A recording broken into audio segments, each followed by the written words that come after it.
Dans le souci d'apporter de l'éclairage sur l'application à Matadi du décret numéro 14/012 du 8 mai 2014 portant réglementation de la production sonore en RDC, le maire de Matadi, Dominico Diambete, a échangé avec les responsables des différentes confessions religieuses ainsi que les différents responsables des services de l'État ce mardi 25 avril dans son cabinet de travail. Les participants à cette réunion s'expriment. Nous voudrions ici rassurer la population chrétienne, c'est-à-dire les serviteurs de Dieu et les fidèles des églises. Vous nous voyez ici, nous sommes des officiels de toutes les confessions religieuses. Nous avons les musulmans, nous avons l'armée du salut, nous avons l'église indépendante, nous avons l'église du réveil, nous avons les CC.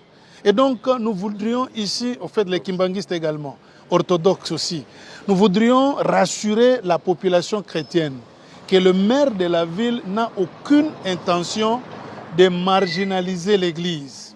Le problème qu'il y a dans cette circulaire, c'est la réglementation des décibels ou des volumes des instruments.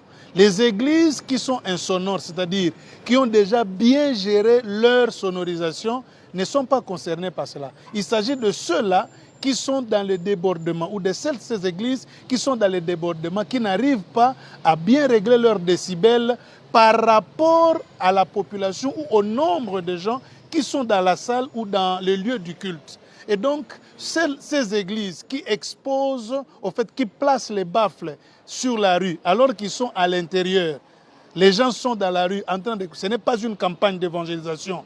On met des bas pour déranger le paisible voisin qui est là. Et là, c'est là où nous nous sommes d'accord qu'il faut qu'on réglemente ces points-là. Et donc nous disons à la population, aux serviteurs et servants de Dieu, de vous calmer.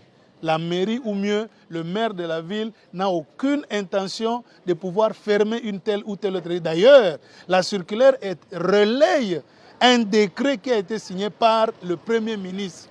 Lui n'est pas Premier ministre. Il n'a fait que relayer de manière à ce que dans sa ville, il y ait la paix. De son côté, le maire de Matadi, Dominico Diambete, éclaire la lanterne. Nous sommes bénis. Notre ville est bénie. Nous avons reçu les hommes de Dieu.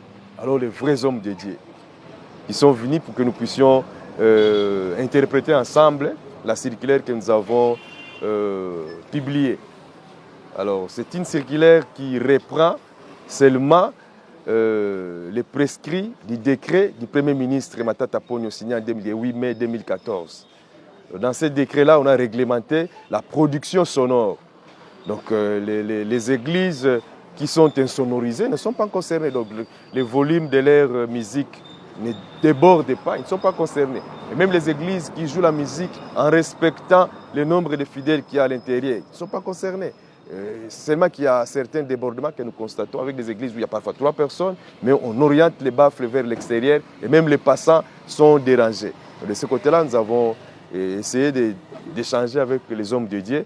Et nous avons la même vision, nous sommes en train de mettre sur la même longueur d'onde, c'est ce qui m'arrange. Donc ce n'est pas en Kodia que vous allez voir fermer les églises.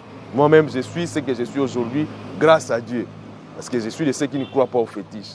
Ce sont les prières qui ont fait que je puisse arriver, que je sois maire de la ville aujourd'hui. Et je ne peux pas scier la branche sur laquelle je suis assis moi-même. Donc ce sont les prières qui m'ont élevé. Donc, je vais continuer à encourager les prières pour que je sois encore élevé davantage.